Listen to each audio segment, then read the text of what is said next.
Velkommen til Pulsen på Paddle, afsnit 3. I dag tager vi fat på et af de emner, som mange har ventet spændt på, nemlig de nye turneringsregler, som Dansk Paddelforbund har indført i 2026. Regler, der kommer til at ændre hverdagen for både spillere, klubber og arrangører. Som gæst i studiet er direktør for Dansk Paddelforbund, Christoffer Jørgensen. Velkommen, Christoffer, og kan du ikke sige lidt om dig selv? Først og fremmest tak for invitationen. Jamen ganske kort, jeg hedder som sagt Christoffer Jørgensen. Jeg blev ansat 1. januar 2022 som konsulent 10 timer om ugen. Og det fandt vi ret hurtigt ud af, at med den hastighed, at paddle udvikler sig, så mundede det ud i en fuldtidsstilling 1. april 2022. Og jeg har jo så været med de her små 4 år efterhånden, og i dag er vi jo så 9 ansat i Dansk Paddelforbund. Og skal i øvrigt jo til afstemning i morgen i DIF-regi, hvor vi får afklaring på, om vi bliver en del af Danmarks største idrætsfællesskab. Så det fylder selvfølgelig lidt i mine tanker lige nu, men er også et meget godt udtryk på, hvor heftig den udvikling paddelsporten har haft i Danmark fra jeg kom med, og så til nu. Så det, jeg jo primært beskæftiger mig med, det er at prøve at være med til at lægge linjen for, hvordan vi værner om og udvikler paddelsporten på generelt niveau. Ja. Så det tror jeg, det er den korte introduktion. Super godt. Og altså, jeg kan jo kun sige, at hvor vil det bare være fedt, at de 62 andre medlemsorganisationer, de siger thumbs up. Men det bare lige for at blive lidt i det, det er jo så spændende et område. Så kan du sige ganske kort, altså det virker jo som om, at flere gange, hvor du har været inde og snakke, at folk faktisk fra de andre forbund har et ønske om at optage Dansk Paddelforbund. Altså jeg vil næsten vente rundt og så sige, så stor en idræt, som paddle allerede er, både i antal udøvere, men også i registrerede foreningsmedlemmer eller enkeltmedlemskaber. Så vil det være meget underligt, hvis ikke vi skulle have en plads i DIF. Så vi er meget positive, og så lad os bare starte med, at 2/3 af de 62 stemmer ja, for så er vi igennem. Wow. Men vi vil selvfølgelig meget gerne have det af en flertals, altså med fuldt flertal. Det vil selvfølgelig være et rigtig godt rygstød, men det formelle krav er 2/3 ja-stemmer, når vi cirka omkring 18:50 i morgen skal i det store ø-råd. Wow, det bliver utroligt spændende, og jeg tror, at en hel masse af dem, der sidder og lytter med, de håber på det allerbedste. Så meget held og lykke i morgen. Tak. Vi er rigtig mange, der glæder os til at høre den forhåbentlig store nyhed ude på Instagram eller sociale medier, hvor I vil fortælle med glæde, at I er blevet optaget. Det går vi i hvert fald efter. Mange medlemmer og spillere har ytret sig på sociale medier, da I meldte de nye ændringer ud. Og derfor synes jeg selvfølgelig, at det kunne være på sin plads, at I kom og svarede på nogle af de her spørgsmål. Så det er jeg jo super, super glad for. Man kan jo rigtig godt, altså desværre så kan man få lidt den følelse, at DPF ikke har været helt gode til at håndtere den kritik, der er kommet, og det sådan meget bliver kørt over på, at man ikke rigtig ønsker at svare, fordi det bliver for personligt. Er det korrekt, eller hvordan har du ligesom taget spørgsmålene sådan, når man ser dem på de sociale medier?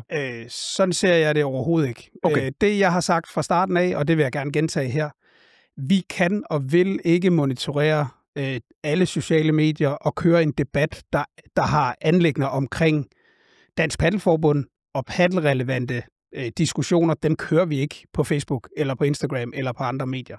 Det gør vi i den daglige kontakt. Alle medarbejdere har deres eget specifikke telefonnummer, alle har en e-mail, og jeg vil have et langt større problem med, hvis folk melder ud, jeg har henvendt mig til forbundet og ikke hørt noget i 14 dage. Men at deltage i en Facebook-debat, det gør vi simpelthen principielt ikke. Jeg har så været ude med en melding ovenpå vores melding om udbuddet, for ligesom at så sige, hvis vi gerne vil udvikling af sporten, og det hører jeg jo mange bruge de ord, så er vi nødt til at gøre noget ved tonen. Og det er klart, som direktør for forbundet vil jeg under ingen omstændigheder være med til at acceptere, at man laver personangreb eller angriber folks integritet eller alt muligt andet på sociale medier. Det deltager vi simpelthen ikke i. Det giver super god mening, og det er jo hele tiden, altså hvis du havde hørt den afsnit 2, så arbejder vi jo rigtig meget ud fra den usunde paddelkultur, hvor vi netop kommer ind, og vi faktisk også konkret kommer ind med nogle forslag på, hvorledes man kunne tage tonen, det kunne være i centrene, og den måde, vi ekskluderer på, som har været lidt usund på rigtig mange måder, og vi kommer ind med nogle forslag til, hvad man også kunne gøre der. Så rigtig, rigtig fint svar, det er jeg rigtig glad for, og det vil jo selvfølgelig også opfordre samtlige lyttere til, som har lyst til at henvende sig på sociale medier på en kritikform, som ikke hører til. Så det skal være sobert, og det skal være, hvor man har lyst til at dele det på en ordentlig måde, og med et feedback, som de fleste kan formå at læse ind i, og ikke blive kørt over.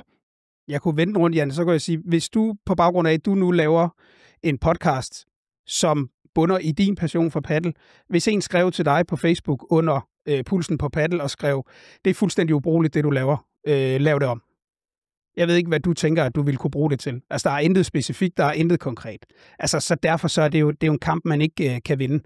Præcis, og som forbund giver det rigtig god mening, at I melder sådan ud. Jo, præcis. Så involveringen, og at vi ikke har lavet, og det kan jeg jo også læse på nogle af de kommentarer, der kommer, at det virker ikke grundigt forberedt eller gennemarbejdet. Det kan jeg så i hvert fald afkræfte her. Det er noget af det mest gennemarbejdet, vi overhovedet har lavet, og det er noget, der har været under opsejling i minimum 6 måneder. Så om man så kan lide det, det er jo noget andet. Og det må være op til hver enkelt at vurdere på det. For der er jo selvfølgelig nogle nuancer af det, hvor man kan sige, har det en indflydelse, som man ikke bryder sig om? Sagtens. Det er der i øvrigt i alle de andre beslutninger, vi også træffer. Så det er ligesom name of the game. Helt sikkert. Nå, men lad os komme i gang med afsnittet 3 af Pulsen på Paddel, din podcast, hvor vi er ærlige, kritiske og går til kanten. Så et sådan enkelt overordnet spørgsmål. Hvad har egentlig været den overordnede begrundelse for de ændringer, I har lavet? Det kan siges meget kort og godt. Vores vurdering, det er, at turneringsmarkedet er generelt set overophedet. Og for at give et indblik i det, da vi gik ud af 2021, der var der 37 DPF-sanktionerede pointturneringer i Danmark. 37. I 2025, der er tallet lige nu 911. Og vi har den her 8-ugers-regel. Man skal ansøge om afvikling af turneringen inden for 8 uger. Så vi har december måned med endnu, der kan nå at komme turneringer i. Det vil sige, at vi begynder at nærme os et samlet turneringsudbud på næsten 1000 turneringer. Og det vi så også kan se, det er, at vi laver jo statistik på alt det her. Så blandt andet på de seneste 3 måneder, så ligger vi og balancerer mellem i nogle uger 30 og i nogle uger 40% af det samlede turneringsudbud. Altså det antal pladser, der er plads til i en given turneringsuge, der ikke bliver besat. Det vil sige, nogen, og desværre alt for mange turneringer, de balancerer på omkring 50%, altså tæt på 50% i opbakningen til det antal turneringer, der er. Og det er vurderet også fra herrer og damer? Ja, altså det er det samlede. Det er det samlede billede. Og så er det klart, der vil være nogle geografiske områder, hvor man ikke har det problem. Så vil der være nogle steder, hvor det er i mere eller mindre grad, og så er der selvfølgelig nogle steder, hvor det er rigtig grelt. Og det er klart, kvindeturneringer er især hårdt ramt. Og så kan man jo spørge sig selv, hvorfor er det, at det så giver udslag på den måde? Og det er hovedårsagen til, at vi er nødt til at regulere turneringsmarkedet, som i dag, når man tæller fra DPF 100 og ned, altså den her pointgraduering, der er, så har der været frit marked. Det vil sige, at det eneste, man skulle opfylde, det er de kriterier, der ligger i turneringsafviklingen, og så skal man holde sig inden for den 8 ugers frist, der er. Så har der været fuldstændig frit marked. Og det er det, vi tager action på nu, og gør noget ved, fordi vi faktisk helt oprigtigt mener, at det udvander turneringsområdet, og det gør, at vi får for dårligt afviklede turneringer med alt for mange halvfyldte eller aflyste turneringer, som bliver konsekvensen af det. Super. Er de her ændringer så inspireret af FIP som hovedforbund, eller er det simpelthen en dansk model? Vi har ikke på den måde sådan decideret kigget hverken på FIP eller på andre forbund. Det jeg bare kan konstatere, og det tror jeg, der er rigtig mange, der ikke er klar over, hvis vi kigger over, altså øst over sundet. Mm-hmm. I Sverige må du som enkeltarrangør afvikle 5 pointgivende turneringer om året. 5. Det er sådan en model, de har valgt og har haft hele vejen. Vi har valgt at gå en anden vej, og i princippet sørge for at få så stort et udbud. Altså vi har tænkt volumen, og vi har sådan set været rigtig, rigtig glade for det, indtil måske i starten af 24, og også herinde i 25, hvor det vi jo kan se, det er, hvis ikke vi gør noget ved det frie marked på turneringsafvikling, så ender det galt. Så på hvilken måde galt ser du det? Altså, Jamen, fordi har der været den her sådan meget store feedback fra brugere og spillere i turneringerne, eller arrangører? Jamen, det er jo sådan i dag, at min gode kollega Lars Bag, som er hovedansvarlig for turneringsområdet, jeg tror endda selv, du er med i den gruppe, der får adgang til de... Altså, han sender mails ud til den her turneringsarrangørgruppe. Så alle, lige der i dag har vi fået ja, lige præcis. Ja. Så vi har jo en gruppe, hvor den dialog foregår. Så der har man altid mulighed for også at komme med feedback. Men det, vi primært kigger ind, og det vil være min hovedpointe i dag, det er at sige, hvis ikke vi som forbund regulerer noget på turneringsmarkedet, så står det altså alle frit for at lave lige så mange turneringer, de vil i 2026. Så når det tal begynder at nærme sig 1000, som vi gør i år, hvordan ser fremtiden så ud? Fordi det, der nemlig sker, og det er altså en vigtig pointe det her, hvis ikke vi regulerer det frie marked, så har vi 250 enten medlemsforeninger eller medlemscentre, som selv beslutter, hvor mange de vil lave. Så kigger man rundt i sit nærområde, og så siger man, hvad er det vores, i det her tilfælde, konkurrenter gør? Og der er rigtig mange centre, der holder både 30, 40 og 50 turneringer om året. Og nogle af de meldinger, vi har fået, rigtig mange faktisk, det har været, hvis ikke I regulerer markedet, så kommer vi også til at lave markant flere turneringer i 26, fordi det er den eneste måde, vi føler, vi kan tjene penge på. Også vigtigt at sige, at turneringsområdet har aldrig nogensinde haft de bevæggrunde, at det skulle være en indtjeningsmulighed for medlemmerne. Vi er med på, at der er rigtig mange kommercielle centre, men det må aldrig blive en post, hvor vi siger, nu budgetterer vi med, at vi holder 50 turneringer om året, fordi det er den eneste måde, vi kan tjene penge på. Det har aldrig været intentionen med turneringsområdet. Mm. Og det jo så gør, det er, at man kan spille en turnering lokalt fredag, lørdag, søndag. Og rigtig mange, tror jeg, hvis man angriber det i hvert fald åbent og ærligt, vil også kunne se, at tendensen er, at kvindernes turneringer, de bliver aflyst eller halvfyldte. Også på herresiden, så bliver det ikke særlig kvalificerede afviklede turneringer, fordi, hvis jeg skulle være lidt grov, så bliver det samlebåndsarbejde. Hvis du har en turnering hver fredag eller hver lørdag, så skal du virkelig være dygtig til at afvikle turneringer. Og dem er der heldigvis også nogle af. Så dem vil jeg omvendt godt kunne forstå, at de føler sig trygge lidt på manchetterne nu. Men vi er som forbund nødt til at se de generelle tendenser og varetage sporten fra et generelt synspunkt. Og det er en problemstilling, om man så kan lide det eller ej. Ja, cool. Der bliver også reflekteret lidt over det her med, er det ikke tankevækkende, at et forbund ønsker at regulere turneringer, der er ejet og afholdes af kommercielle ejere og interesser? Og hvad er så jeg lidt meninger omkring det? Jeg føler jo undervejs i lang tid af processen her, nu har jeg været med på rejsen med Padel i Danmark fra starten af, og hvis jeg skulle ligesom uddybe det en lille smule, så kan det jo være, at nogen, der sådan ejer det selv, og har proppet egen penge i et center og gør de her ting. Nu kommer der et forbund, som ønsker at være lidt mere foreningsdrevet, og ønsker at udbrede foreningsdrevet padel endnu mere. Det har i hvert fald været jeres kerneværdier lang tid. Er der ikke et mismatch her? Så er jeg ikke sikker på, at jeg forstår spørgsmålet. Altså fordi, hvad er det? Ja, vi laver nogle begrænsninger på sanktioneret, altså på indgivende turneringer. Ja, og det er jo igen der, hvor man kan sige, som kommercielle ejere og interesse, hvor man har lavet alle mulige former for interne klubber i klubben, vil have spillere ud og få så mange point som muligt på ranglisten, fordi igennem alle de år, det nu har kørt med rangeret point, så er folk jo gået ind og nærmest gået efter at få så mange point som muligt. Det har i hvert fald været tendensen. Det går I jo ind og regulerer på nu. Så er det ikke sådan lidt tankevækkende, at I som forbund går ind og regulerer på nogen, som ejer det hele selv kommercielt og er ejere af centre, frem for det foreninger, som I bør tage af, eller hvad? Jo, men man kan sige, dels så går vi jo ind og regulerer på det, der er sanktioneret af DPF. Altså, det er vores ranglisteturneringer. Ja. Og hvis man så skal se det fra et kommercielt synspunkt, så er turneringer jo blevet noget, man afvikler for at få omsætning ind i sit center. Hvis man fjerner, og det er jo så det, vi gør nu, vi laver reguleringer på, hvor mange sanktionerede DPF-turneringer man kan have på et kalenderår. Men der er jo ikke nogen i hvilket som helst center, eller for den sags skyld forening i Kongeriget Danmark, hvor du ikke kan lave nøjagtigt de samme aktiviteter. Det kommer bare ikke til at tælle til den danske rangliste. Så hvis man laver et fredagssetup med en speedturnering, og det primært er lokale spillere, hvilket understøtter sporten og er fedt, det kan man jo stadigvæk gøre en til en, som man vil. Det tæller bare ikke med til ranglisten. Du kan sågar bruge turneringssystemet. Bruge det som seedningsgrundlag, fordi det paddelspillere af min opfattelse rigtig gerne vil, det er, at de spiller kampe på matchet niveau.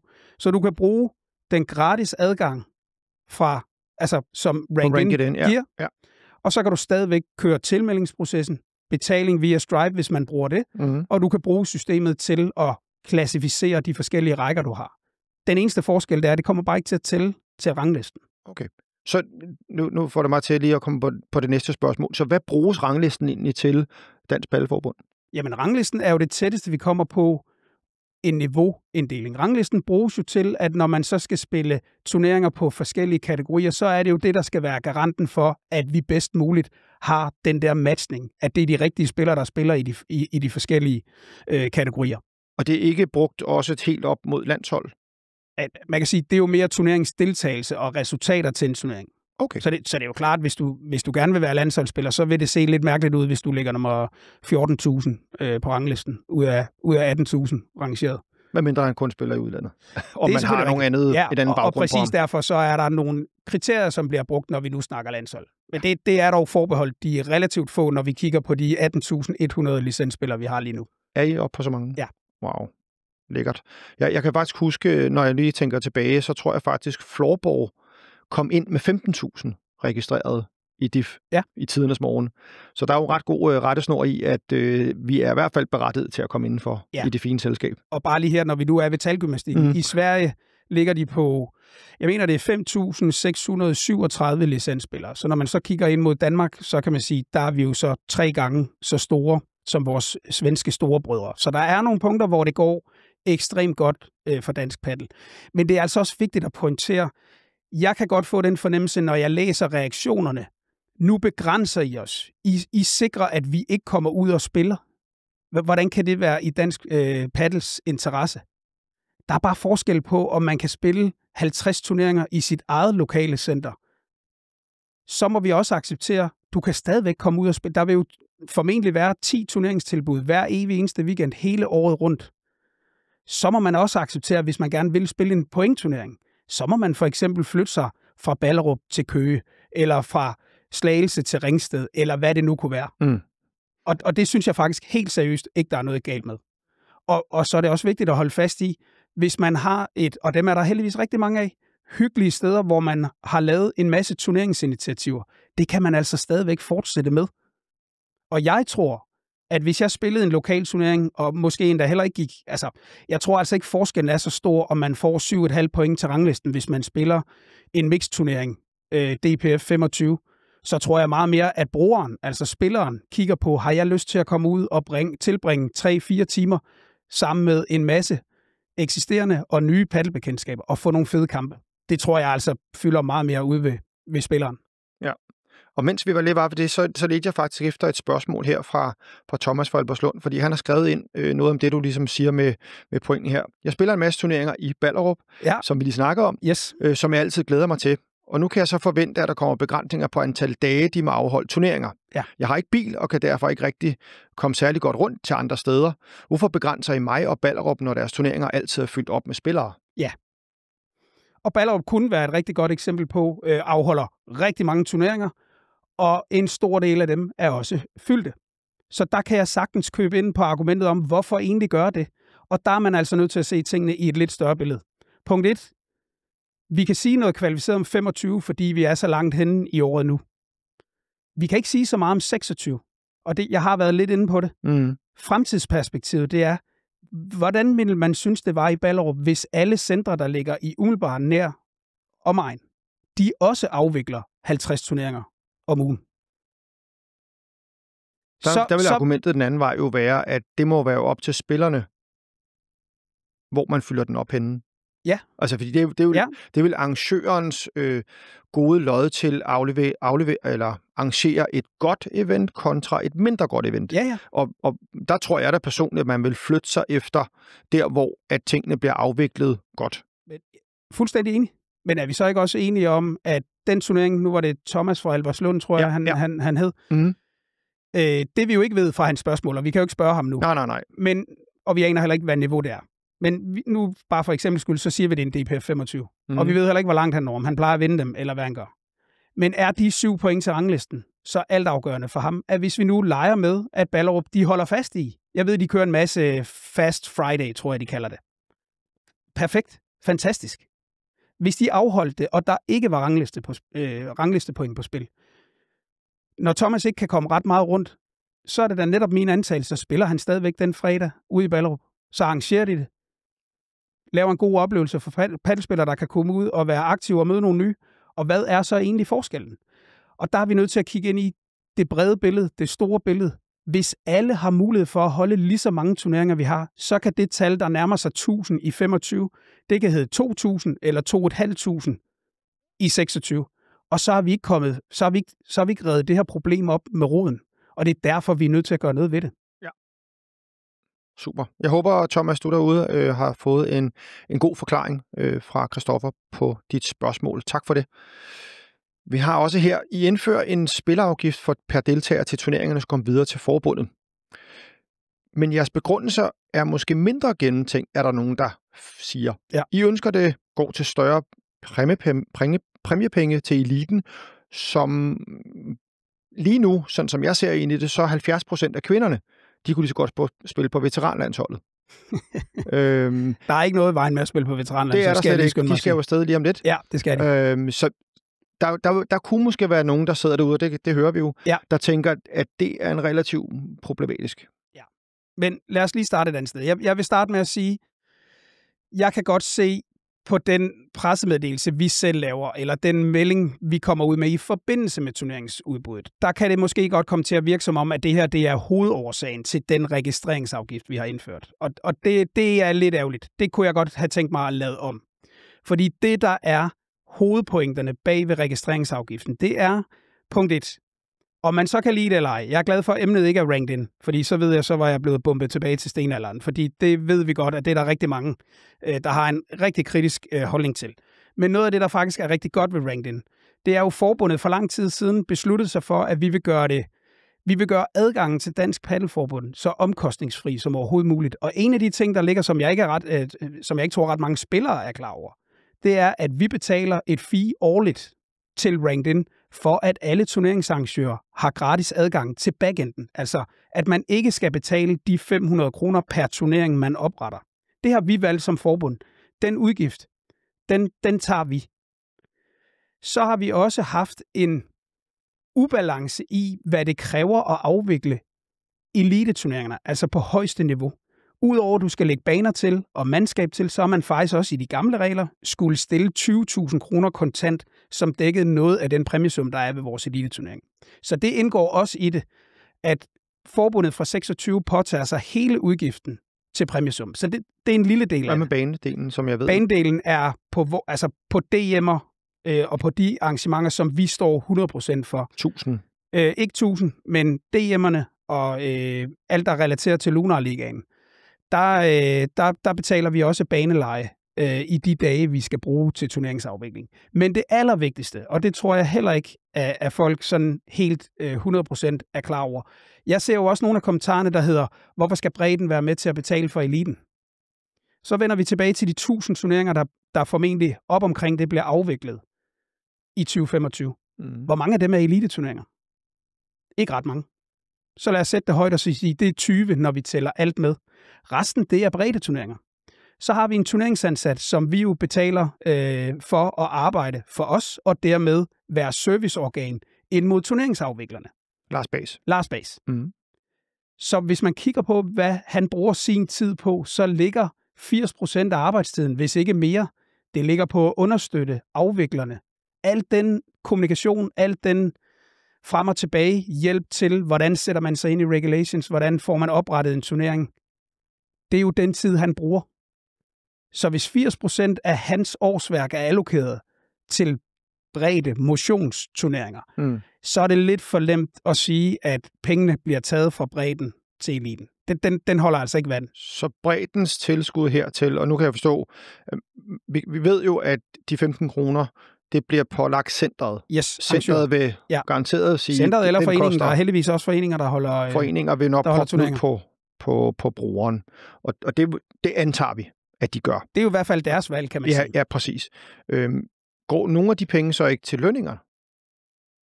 Ja, jo, til Lars og Henrik? Jo, men altså, man kan jo sige, registreringsafgiften, den indfører vi for, at der er balance i, at vi har jo valgt fra starten af helt strategisk at sige, at vi skal i gang. Tidligere kunne du også som ikke-medlem af Dansk Paddelforbund, der kunne du også afvikle en turnering. Det kan man heller ikke i dag.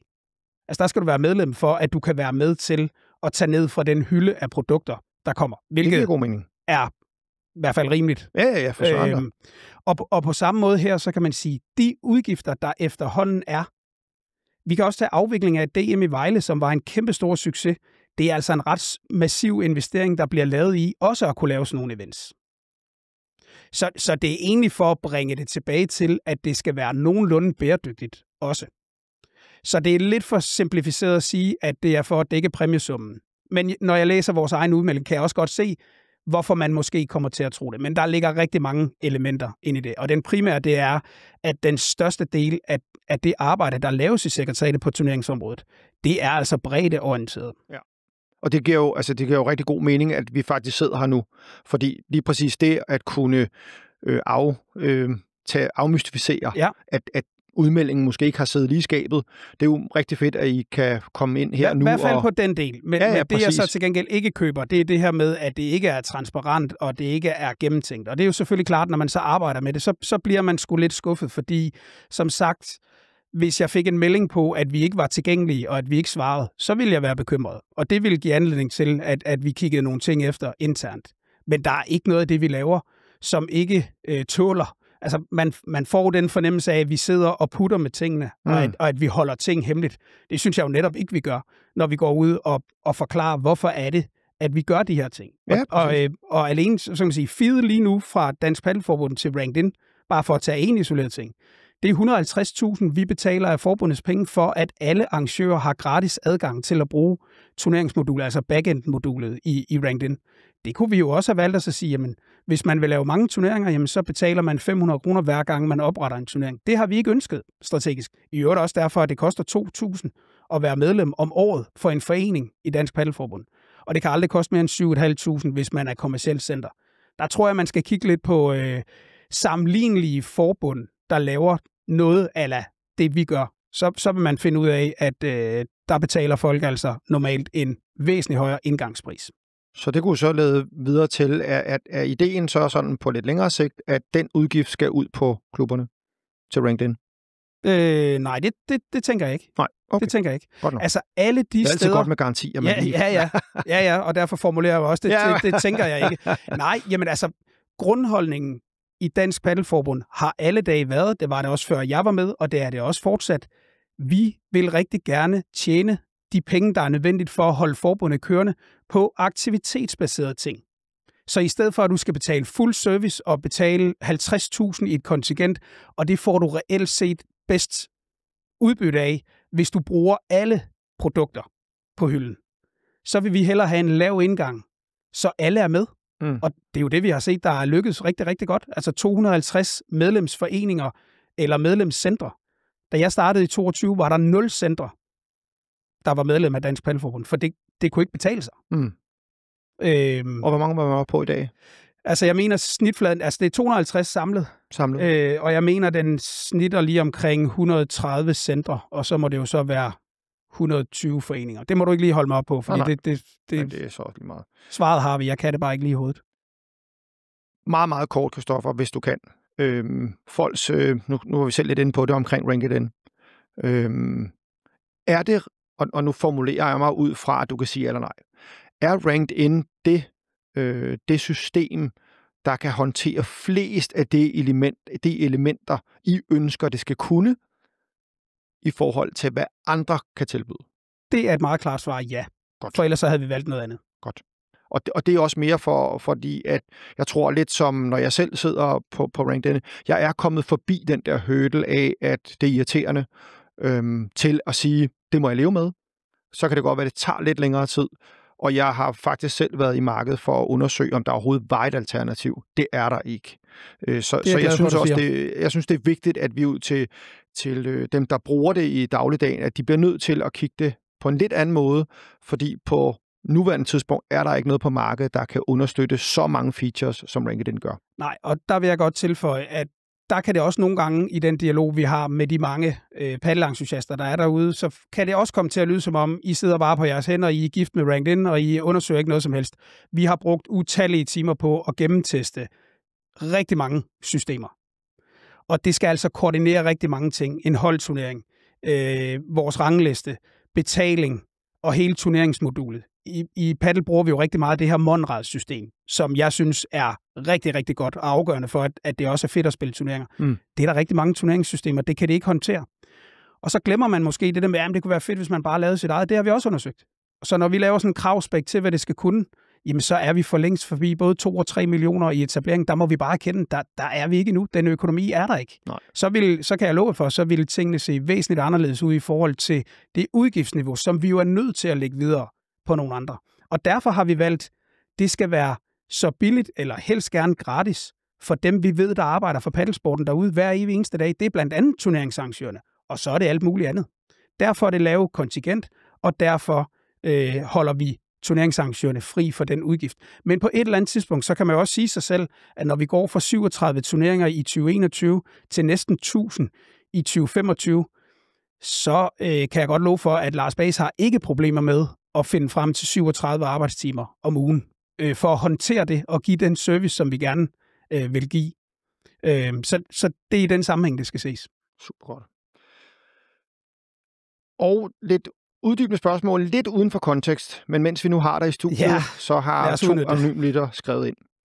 Hvor er jeres fokus på sportens næste generation, og hvilken penge kommer specifikt til at have fokus på udvikling, at noget DPF har haft til overvejelse i jeres prioritering?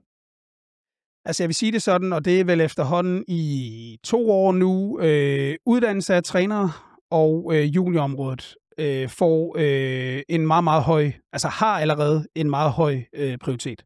Vi er også godt klar over, at vi er nødt til at starte lidt fra bunden. Og så for dem, der ellers følger med i det, så kan man sige, sådan helt ned på initiativniveau, så har det været muligt her i 2025 at søge det, vi kalder Spirepuljen, som er, hvad kan man sige, en pulje, hvor man kan søge nogle midler op til 5.000 kroner for at lave junioraktiviteter, der understøtter enten fastholdelse eller rekruttering af børnespillere. Det er bare et helt konkret. Der er altså 200.000 i den pulje. Vi har også opgraderet væsentligt på hele setup'et. Hvordan kommer vi fra talent ude i den enkelte klub eller i den enkelte center til at gøre sig gældende i forhold til juniorlandshold. Så der har vi også faktisk startende med sidste kvartal i 24, der har vi etableret de her talentcentre, samlinger, som ligesom skal være fødekanalen ind mod juniorlandshold. Så der bliver bestemt arbejde med det, og der må vi også bare acceptere, at vi er nødt til at tage de skridt, vi kan tage, både sådan rent økonomisk, men også, at der er grundlag for. Og juniorer vil være højt prioriteret både nu og ind i de næste mange, mange år. Og der er det jo glædeligt at se, at der jo faktisk her i 25, DM havde ikke tilskuerrekord, det havde det måske også, men deltagerrekord, og der er også afviklet enkelte almindelige juniorturneringer, som har haft over 130 juniorer med. Og vi for første gang, de kommer jo hjem i dag, fra junior VM i Spanien, og for første gang har vi haft både et drenge- og et pigelandshold afsted. Så der bliver i hvert fald også gjort noget af det. De områder, hvor vi forhåbentlig i morgen med optagelse i DIF kan kigge endnu længere ind i og øge indsatsen der. Det er godt. Og Tine fra Tostrup har faktisk skrevet ind, og det er lidt i forhold til, hvad vi lige snakkede om. Hvordan med fokus på ungdomsturneringerne for nye eller let øget, synes jeg ikke, DPF har fokus på. Er det eneste, der er det de bedste, og kunne man ikke lave noget specifikt til dem, som modsvarer de voksnes rækker, så vil de unge blive mere vant til at spille turneringer mod ligesindede og ikke skulle møde voksne. Og jeg kan jo godt bare lige underbygge den. Det er jo, at typisk, når man kigger ind på, så bliver man jo nødt til at melde sig til en 25 som ung. Der er jo ikke et udbud, med mindre man er rigtig god på ungdomssiden i dag. Hvad kunne være jeres tanker til Tine her? Jeg forstår spørgsmålet, og kan sådan set også godt, hvad kan man sige, understøtte det. der vil altid være den her sondring eller overvejelse, hvor meget... Altså, vi skal også passe på, at alt, hvad vi gerne vil have skal ske, skal være forbundsgenereret. Så der ligger en helt anden diskussion. Man kunne også vende den rundt og så sige, det vi faktisk prøver på juniordelen, det er noget af det, vi også har sat ind på, det er at skabe netværk, altså regionale netværk rundt omkring. Og der kunne jeg da godt få lyst til at fremhæve den netværks på juniordelen, der er foregået på Fyn, hvor 6 aktører har sat sig sammen. Det er en blanding af både foreninger, men også centre, og sagt, vi laver noget i fællesskab. Så på Fyn er man lykkes med at sige, vi tager værtsrollen en gang hver, det vil sige, der bliver reelt set 5 eller 6 arrangementer, og det er ikke elite-minded. Det er på dem, der måske ikke engang har en makker, noget man kan melde sig til individuelt. Og det vil vi rigtig gerne være med til at understøtte.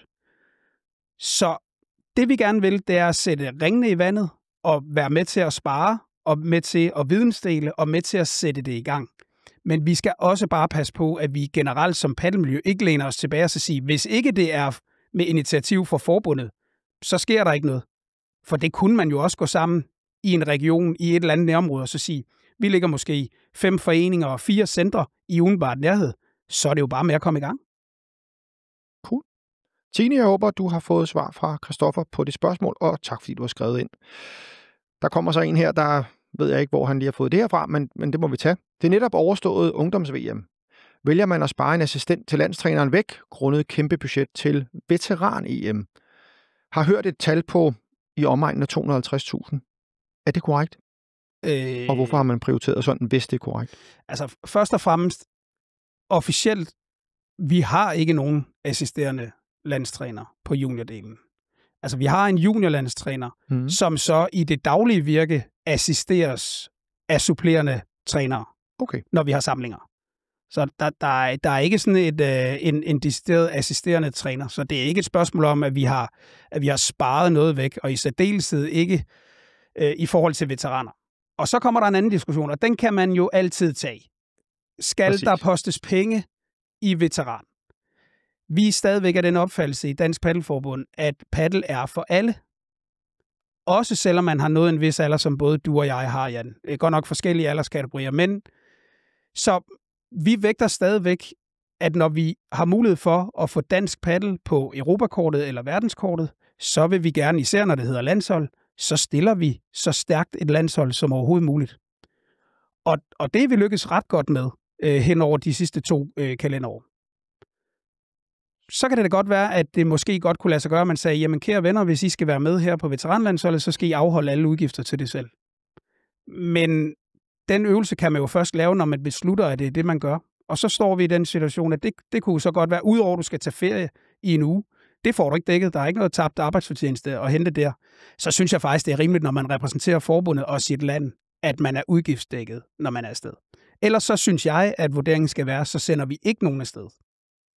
Okay. Og så kan man til melde sig selv? Eller? Ja. Så er der jo noget open pairs, hvis du kan det, kan deltage i det. Så synes jeg ikke, man repræsenterer og i øvrigt viser, at paddel, det er uanset køn og alder, så repræsenterer vi Danmark på bedste vis. Så det er i hvert fald det, der er holdningen nu. Men der er ikke noget, der hænger sammen med, at vi gør noget mindre for juniorerne for at pleje seniorlandshold eller veteranlandshold eller noget givet andet.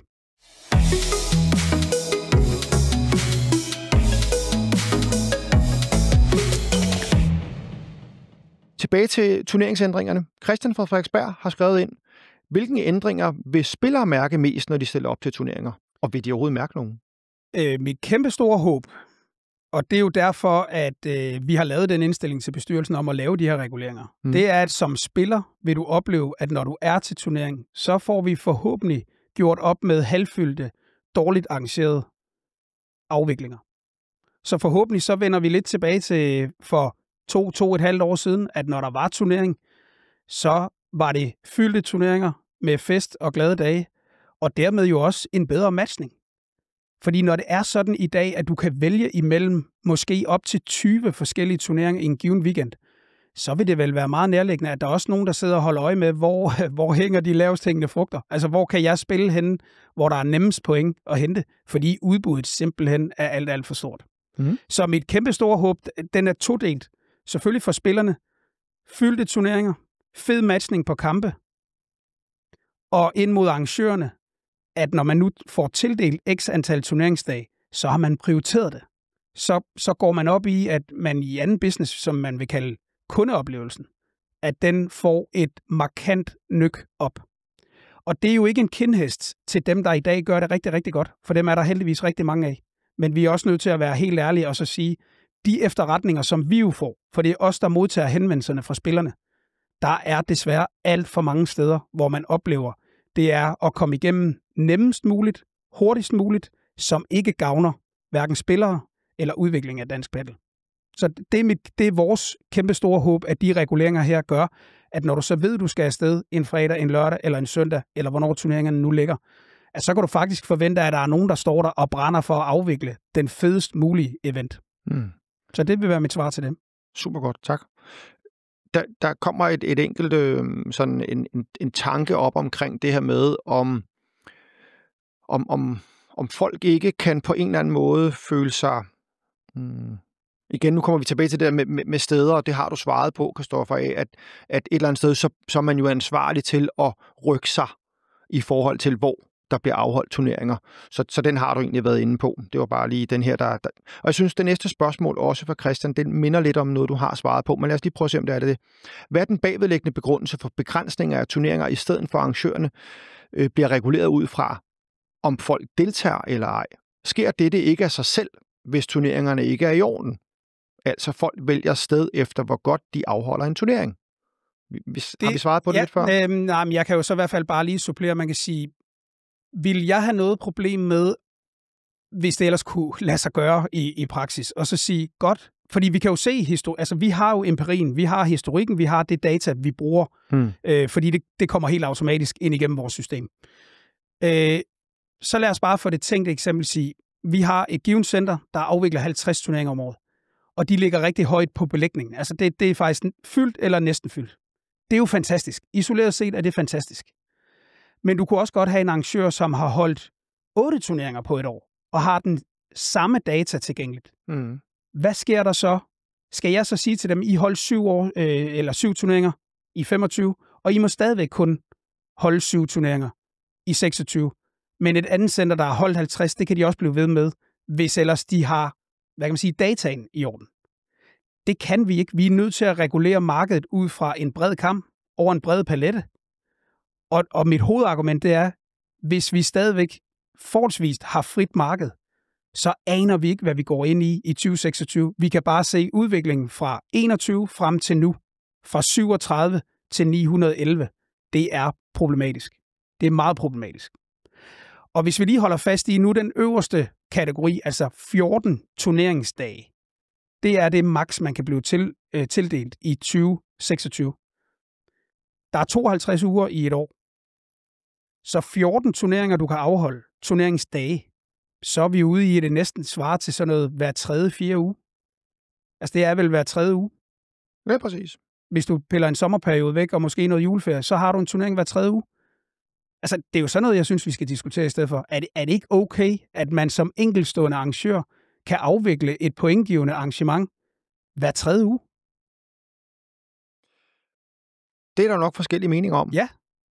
Og det er også okay, der er det. Ja, og det, der er interessant, det er jo også et eller andet sted, vi bliver jo også nødt til at kigge ind i, hvad 26 bringer. Og derved, jeg er sikker på, at Dansk Paddelforbund forhåbentlig laver en evaluering, når man når hen over året og siger, jamen, hvad er der egentlig sket? Fordi det næste spørgsmål er vi kommet i den situation, at centrene er afhængige af turneringer for at bestå? Og det er et klokkeklart svar, der er ja. Og det er det, der er vores bekymring. Fordi det sætter sit tydelige aftryk i dårligt afviklede turneringer. Og jeg sidder ikke her og siger fuldstændig nagelfast, hvis du afvikler 50 turneringer om året, så vil x antal procent af dem være dårligt afviklet. Det siger jeg ikke, fordi vi har kendskab til, at flere steder så fungerer det rigtig, rigtig fint. Men størstedelen, og det er jo de tilbagemeldinger, vi får, det er jo også spillerne skriver til, det er også os, og det skal man lige huske det her, vi har fået rigtig mange henvendelser fra turneringsafviklere, der ligger på sådan cirka en turnering om måneden. Det vil sige, lad os sige 10-15 turneringer om året. Hvis ikke vi regulerer noget nu, så kommer de til at lave 50 turneringer næste år. Ja. Og det er det, der er vores bekymring. Fordi det giver ikke et bedre produkt. Jeg er med på den enkelte. Hvis man spiller lokalt, nu tror jeg, vi havde Thomas, der spillede lokalt i Ballerup, og der var en halvspil, det kan jeg sagtens forstå. Men problemet det er, at hvis alle gør det, så ender vi jo med at have små klubturneringer rundt omkring, der tæller til den danske rangliste. Det er heller ikke sundt for ranglistens udvikling. Det er dog en lille ting i forhold til... Altså, jeg må ærligt tilstå, jeg er ikke så bekymret for, om man ligger nummer 10.000 eller nummer 18.000 på ranglisten. Det kan jeg godt leve med, at man måske har hentet 20 billige point et eller andet sted. Det er ikke det handler om. Det handler om det samlede turneringsudbud, og at vi sikrer, at dem, der jo, og det skal man også huske det her, afvikler turneringer med Dansk Paddelforbund stempel på, der er vi nødt til at sikre os, at det også har en vis kvalitet. Og der er for mange steder, hvor den ikke har det. Ja. Og det er jo så det næste, fordi jeg har netop læst mailen, som Lars Bag sendte ud i dag, hvor han nede i punktet skriver, at han har oplevelse, eller han har kendskab til, jeg tror det er Aarhus, der har en WhatsApp-gruppe, hvor at flere center ligesom har proppet sig ind i den WhatsApp-gruppe og vil prøve at koordinere på, hvorledes man afholder turneringer mest hensigtsmæssigt og ikke konkurrerer på samme weekender. Ja. Det kan jo selvfølgelig være en opfordring til rigtig mange, og samtidig så må vi jo også huske, når nu 95% af paddelcentre i dag er kommercialiseret og skal have en form for penge ind for at betale sine regninger, så kunne man jo godt tænke sig lidt ind i, at hvis der er plads for os den weekend og også for de andre, så holder vi bare en, der er endnu federe. Vi har jo set den kamp før. Ja. Og der kunne jeg jo godt tænke mig, at man vendte tilbage til, og det er jo så bare en klar opfordring til dem, der sidder lige præcis i de positioner. Så er det vel også lidt svært at argumentere for, at man går så meget op i udviklingen af sporten, hvis vi så samtidig laver tiltag selv, som begrænser det selv sammen. Fordi ønskescenariet, det er jo, vi kan jo bare tage Aarhus, som du selv nævner. Jeg tror, der er omkring syv aktører i det område inden for en vis geografisk afstand, som holder rigtig mange turneringer. Jamen, ville det ikke være federe, hvis man vidste, at for eksempel i Aarhusområdet, der er der en fed turnering hver weekend med masser af deltagere, med fester og glade dage. Alt er godt. Der kommer aktivitet i centret, og dermed jo også omsætning og penge. Næste uge, så flytter det så til et af de andre center, og så har de den samme oplevelse, fordi der ligger gevinsten for spillerne. Hvis man så er i en situation, hvor man kun enten kan eller vil spille, fordi der tror jeg også noget af det ligger. Jeg vil gerne spille i mit eget center. Jeg vil sgu ikke spille i de andre center. Det er også okay at have den holdning.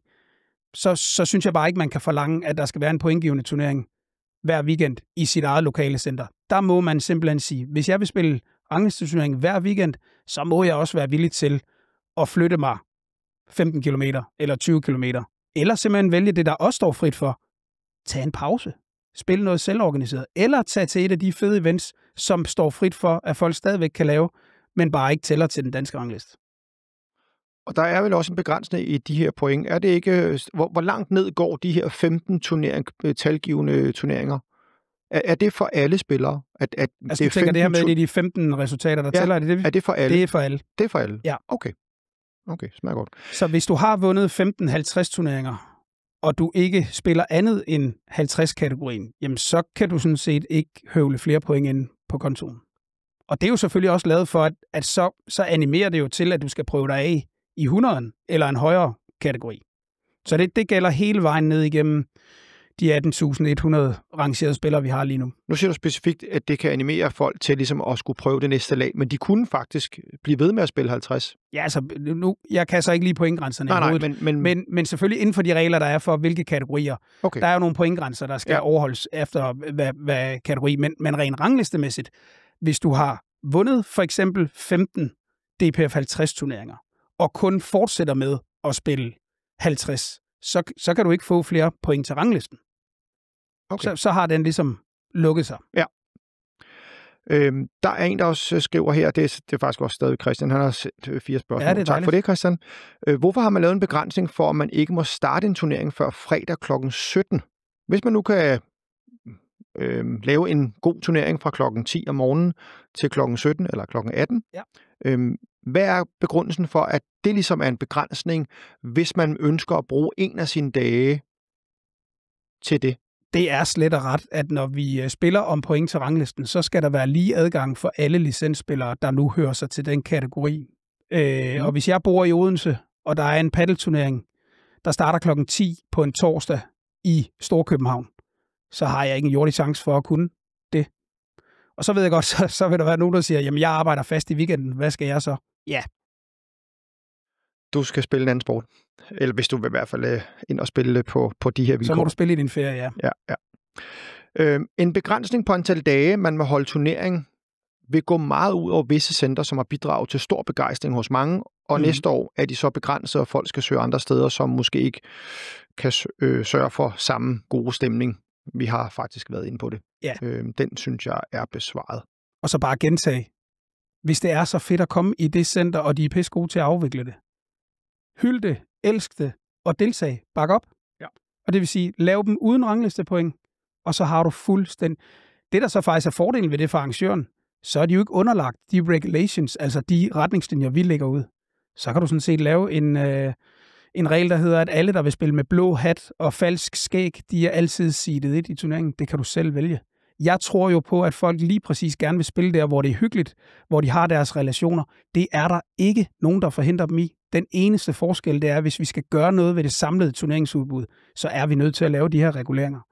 Så overordnet set hører jeg hele tiden, at det, du egentlig ønsker her, det er et kvalitetsstempel, hvor at hver turnering, der bliver afholdt, skal kunne tåle dagens lys med Dansk Paddelforbund stempel på, til at blive afviklet tilpas professionelt. Det er den ene del af det, og så når vi fjerner de der point, for noget af det, vi hører rigtig meget fra spillerne og deres feedback ind mod os, det er jo, jamen, der er jo faktisk overraskende mange, der brokker sig og klager over turneringerne. Og det er jo blandt andet noget af det, Lars også sidder og håndterer, og så jo efterfølgende går i dialog med den enkelte turneringsafvikler. Men de spiller jo, fordi de er på jagt efter de point. Og det er jo sådan set egentlig en skævvridning, fordi hvis vi så vender tilbage til, hvis man er god til afvikling, hvis man giver sine spillere / kunder en god oplevelse, så kommer det jo til at vægte meget højere end pointene. Så på den måde, så har jeg svært ved at finde sådan et validt argument for, at hvis man lokalt et eller andet sted bare er pishamrende god til at levere turneringer og give folk en god oplevelse, så har man jo fat i den lange ende. Så kommer de altså også en fredag aften, hvis vi siger, turneringen setup'et fuldstændig samme format, men du får ikke dine 8 point, hvis du når 3. runde i et eller andet.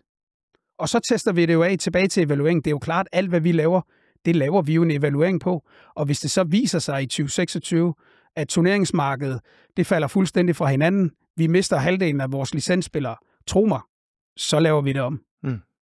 Smager godt. Thijs Corneliusen fra Helsingør, han har skrevet her. Her er et spørgsmål, jeg synes er spændende. I hvert fald fra min position, som er typisk DPF 200-spiller med omkring de her 1.500 til 2.000 point, og med historik for en sport, hvor man ikke helt har sørget for, at de nye par unge eller bare nye sporten naturligt kan komme ind i de øverste turneringer også.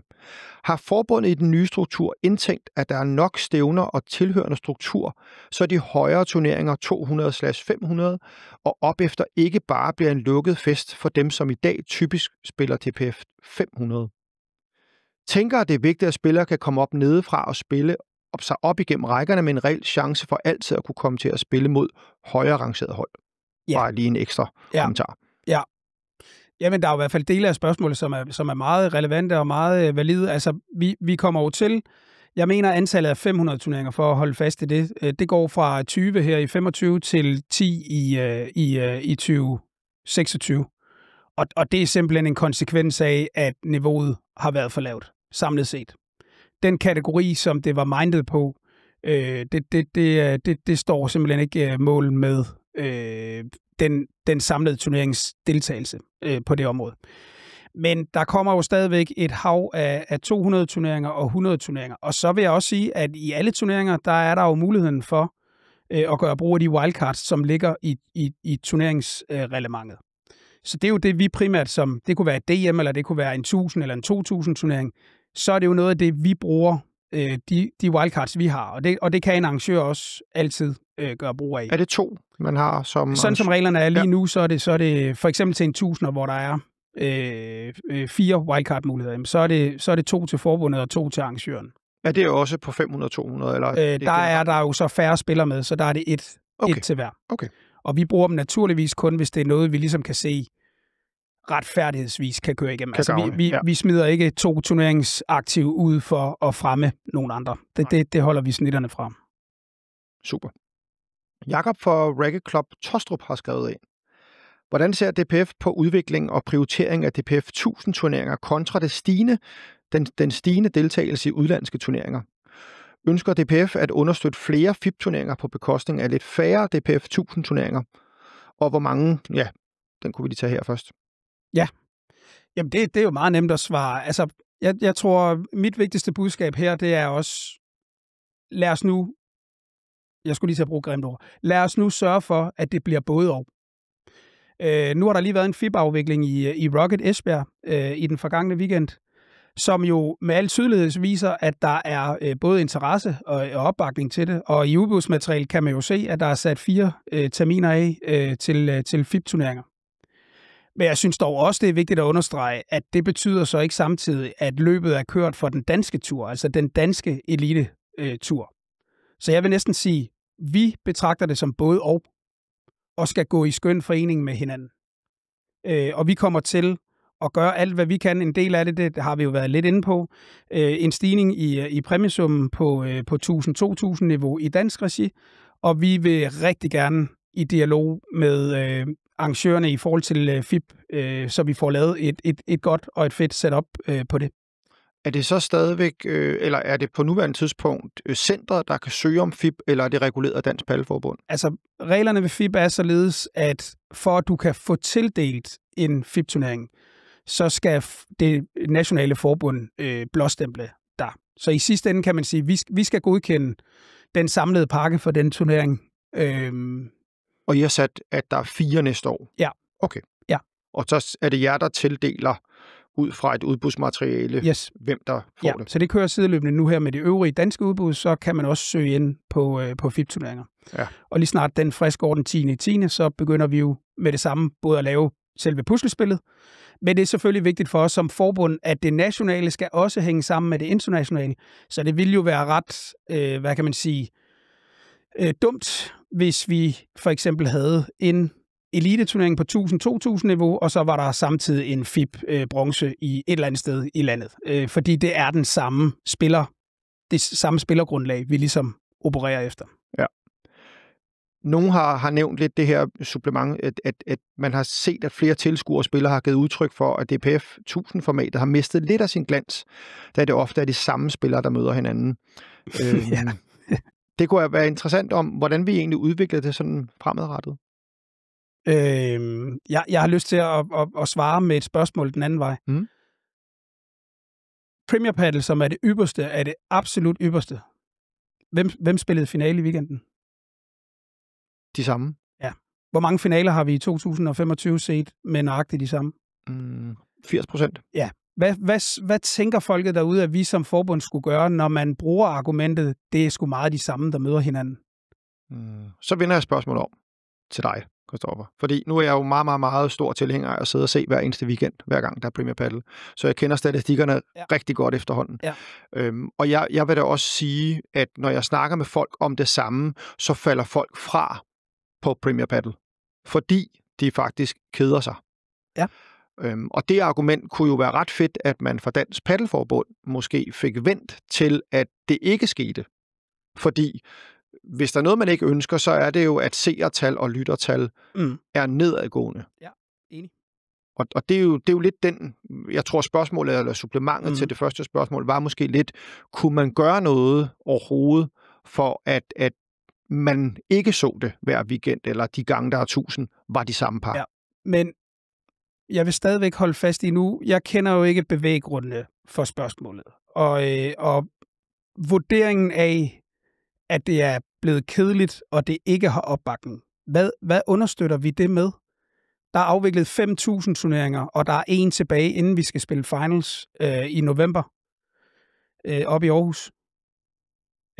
Jeg ville være bekymret, hvis der var ikke ret mange tilskuere, ikke ret mange gode danske spillere tilmeldt, ikke besøg af nogle af dem, der nu lejlighedsvis besøger os fra enten det ene eller det andet land.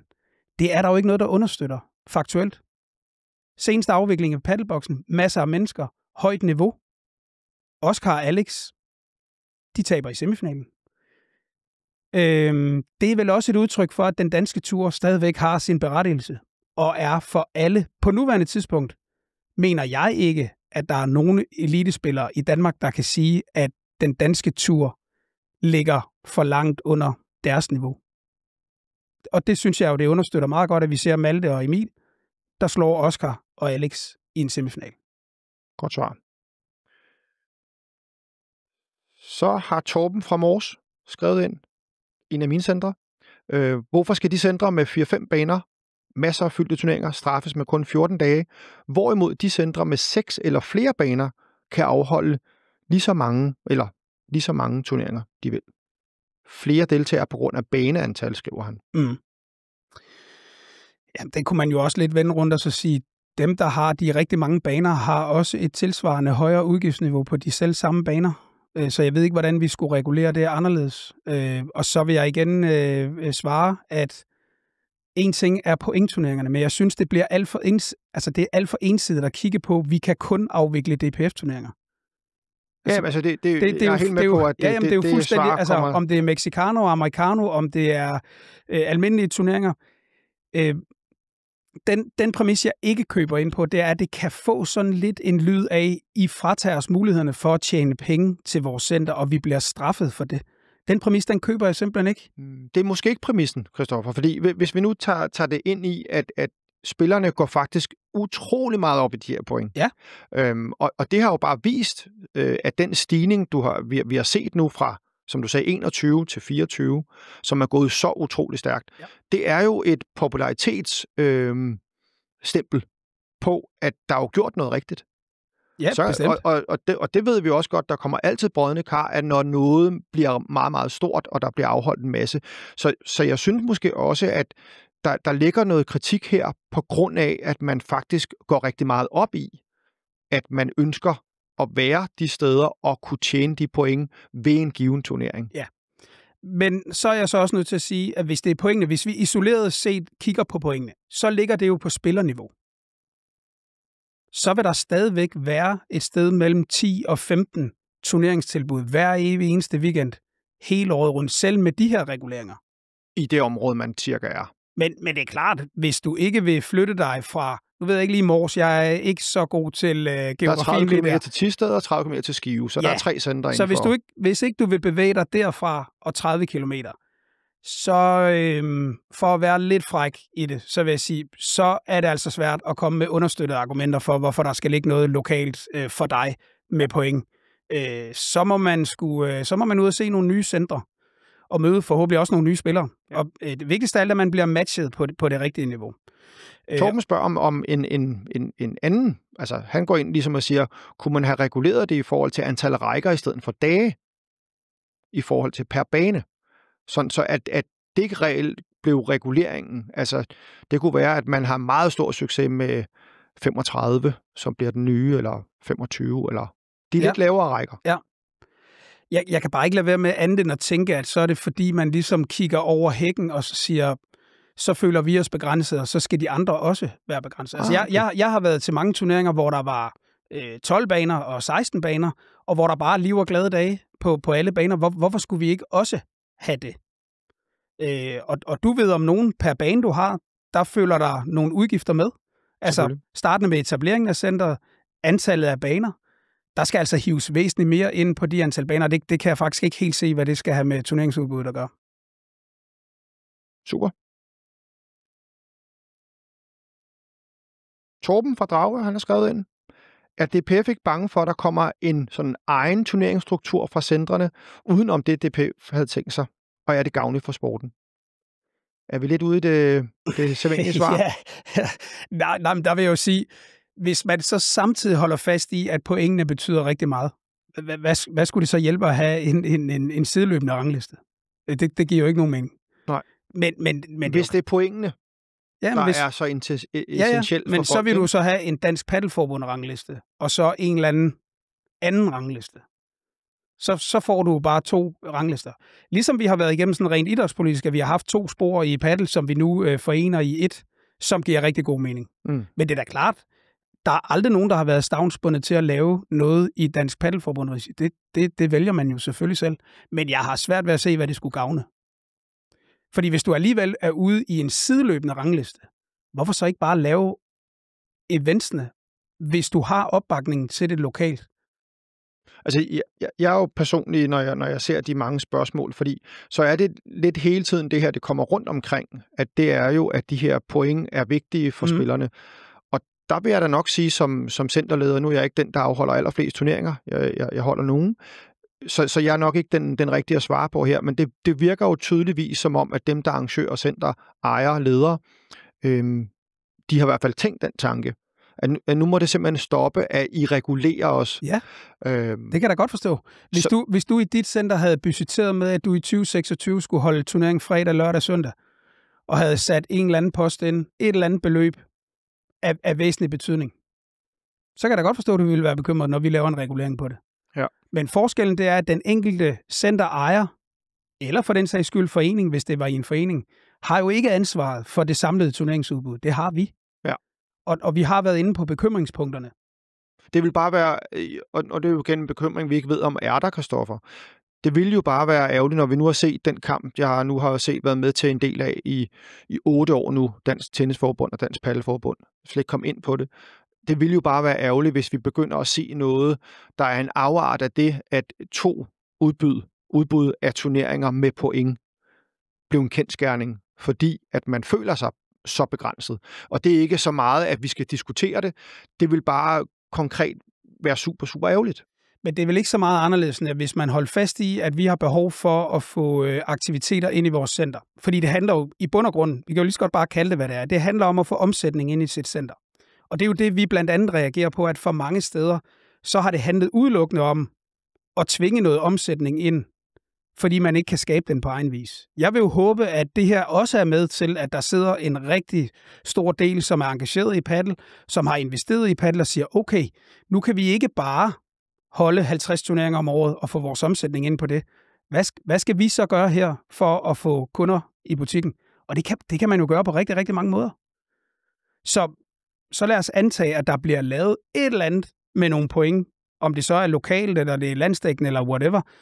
Jamen, det tænker jeg egentlig ikke er super problematisk. Der vil stadigvæk være en officiel dansk rangliste, og det er den, der udbydes under Dansk Paddelforbund. Fordi hvis alle holdt fast i deres turneringsaktivitet, men en stor del af det bare ikke var pointgivende, så står vi jo lidt i samme situation. Men så har kunderne i højere grad, der tror jeg, det der vil ske, det er, hvis du ikke kommer der for pointene mere, så vil de komme der, fordi det er godt arrangeret, der er hyggeligt, der er en god matchning. Og så har vi jo sådan set ramt rigtigt med det, vi gerne vil. Ja. Og igen, lad os nu se, hvad 2026 bringer, ikke? Jan kommer faktisk med en ret interessant en. Han er fra Holstebro. Kunne DPF ikke tænke sig, at spillere, som spiller ranglisteturneringer, ville være interesseret i et mesterskabsformat for de bedst rangerede i hver kategori på et givet tidspunkt på sæsonen, så dynamikken for at spille om point bliver bibeholdt?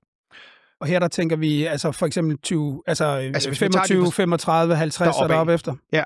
Sådan som at et eller andet sted, at man blev belønnet for, at man gennem sæsonen er nået et vist sted, og så stiller man ligesom op i en form for mesterskabsrække i den kategori, man er. Altså normalt set, så virker ranglisten jo på den måde, at de laveste kategorier, det er jo indgangsbilletten til at komme i gang. Og det er jo derfor, vi også har det her først til mølle princip. Ja. Første mølle er jo opstået, fordi hvis vi kørte det ren ranglistestyret, så oplevede vi jo tilbage for et par år siden, så er det altid det samme, der bliver selekteret fra, hvilket er rigtig skidt for at udvikle og få en større volumen. Og normalt set, så ligger gevinsten jo i, at hvis du bliver ved med at vinde en DPF 50, jamen så får du på et eller andet tidspunkt så mange point på ranglisten, at så har du også lyst til at prøve kræfter med DPF 100, som på nuværende tidspunkt er det næste step. Ja. Jeg tror, jeg vil komme med det nemme svar, at det var jo et forslag, man kunne smide afsted til turneringsnabelag Dansk Paddelforbund.dk, så lander det ved Lars. Og der vil jeg helst ikke sidde her og tage hans ansvarsområde til indtægt her. Nej, jeg synes faktisk bare, det er et rigtig godt spørgsmål. Ja. Den sad lige i skibet. Jeg vælger at tro på, at det jo kommer af, at som paddelspillere, der vil vi bare gerne spille så meget som overhovedet muligt. Og det hylder jeg 100%. Ja. Super. Så er der en her, Per fra Skive, han har skrevet ind.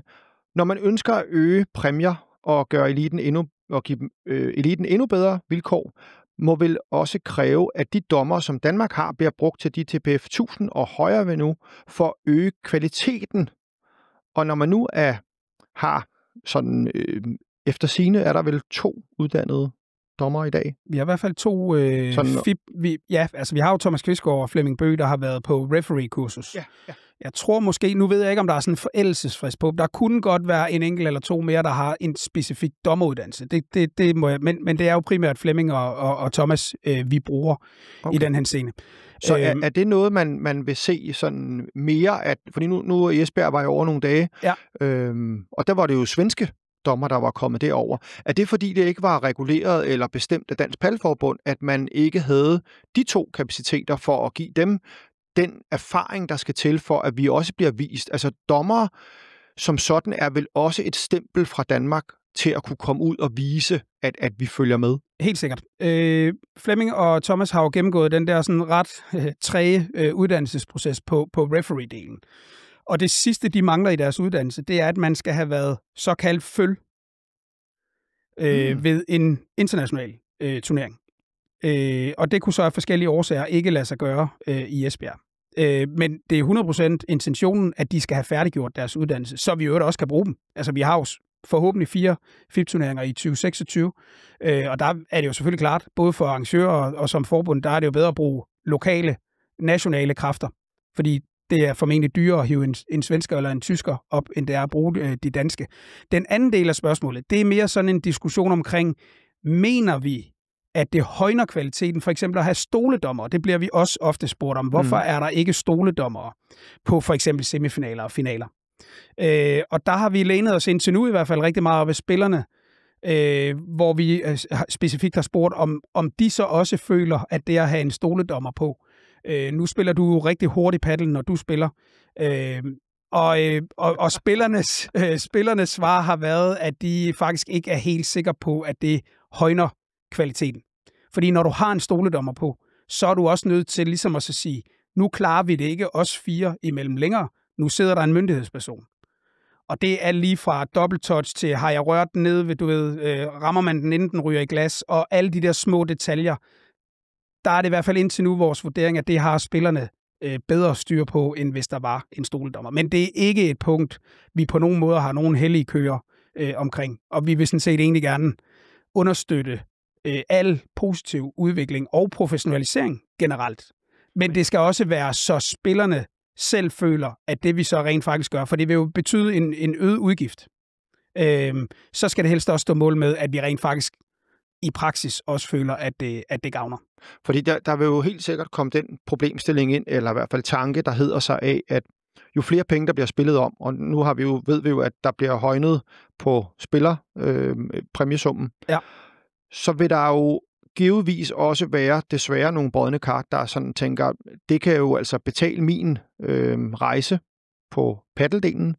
Betyder det meget til, at hvis jeg ser den kunne være ude, og der kunne være tvivl, så dømmer jeg den ude.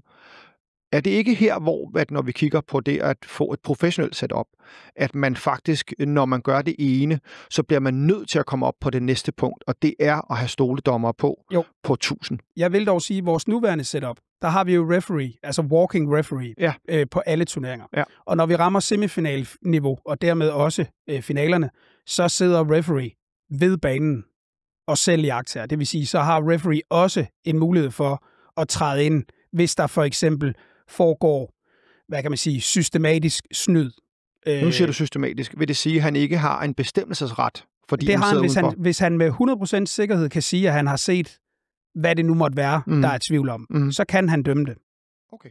Så han kan egentlig også sidde, hvis en kaster med battet, eller gør noget, der regelmæssigt ikke hører sig til? Så får de advarsel, hvis det forbryder sig mod reglementet. Og det sker allerede i dag, men det er klart, når du starter en turnering, og lad os sige, at man kører på 4 baner, så sidder der ikke en og overvåger alle baner. Nej. Men fra semifinal, hvor vi går ned til 1 bane, så sidder der en referee cleanet op af banen. Og så kan der jo være elementer, hvor man ikke ser, altså et close call for eksempel, og du sidder ude på en eller anden plads, du lige har valgt.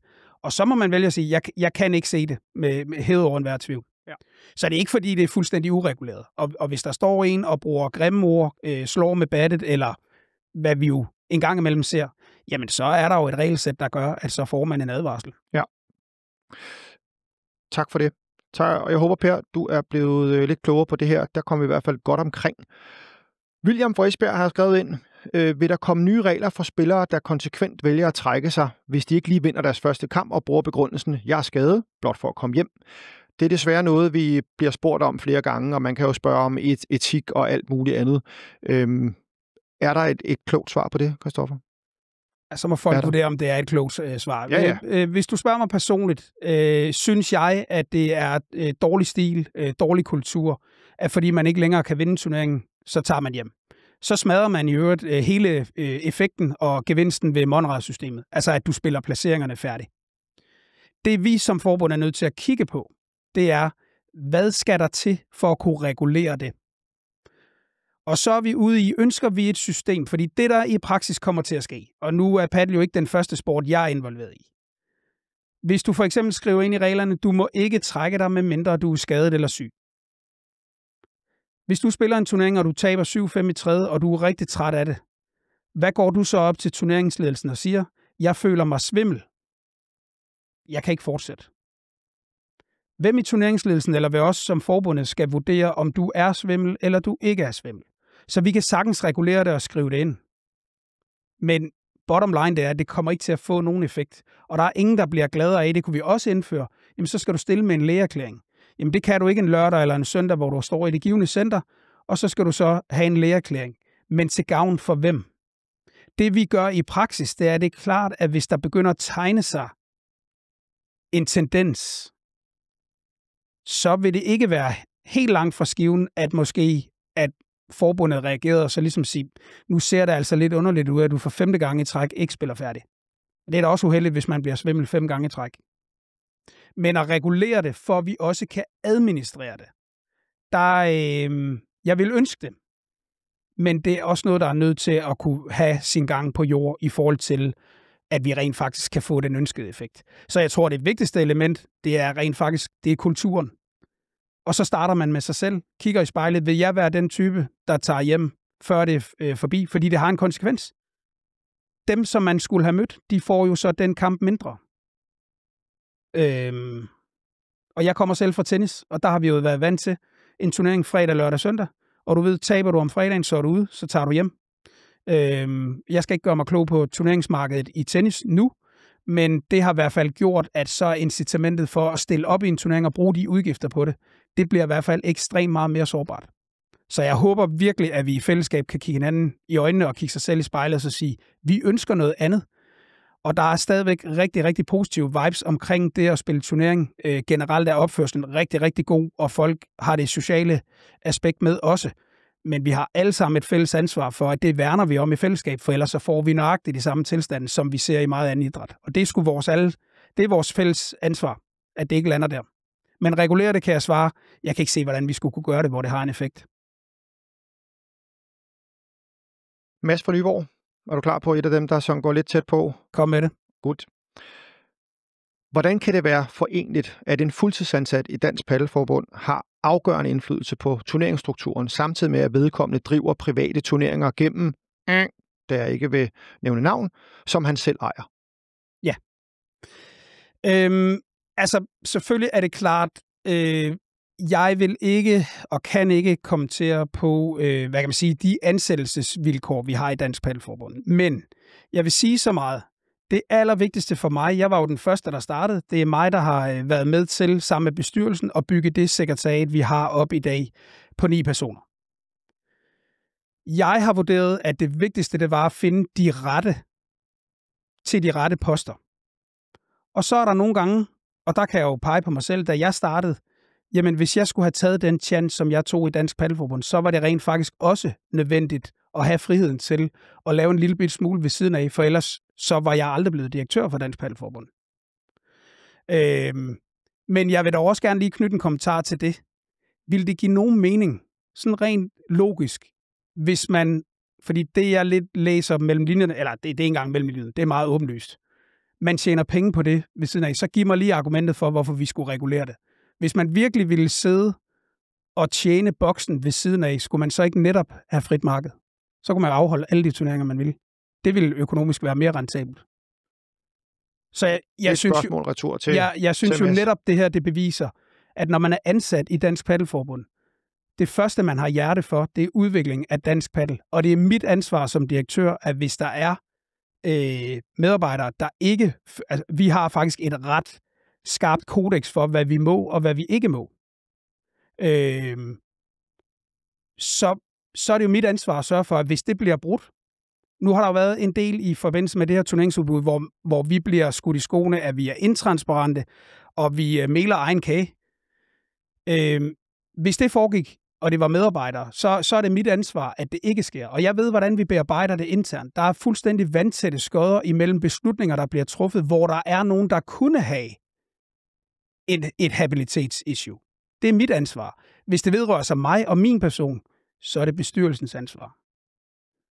Så det tror jeg, det er den bedste måde, jeg kan svare på det på. Så det spørgsmål, der kommer her, som også er meget tæt, det vil faktisk være til bestyrelsen. Ja, fedt. Hvordan forholder det sig, at sekretariatschef og direktør i Dansk Paddelforbund kan blande sig i, hvilken aktiviteter andre centre må afholde, samtidig med, at direktøren selv udbyder private paddelcamps i eget regi?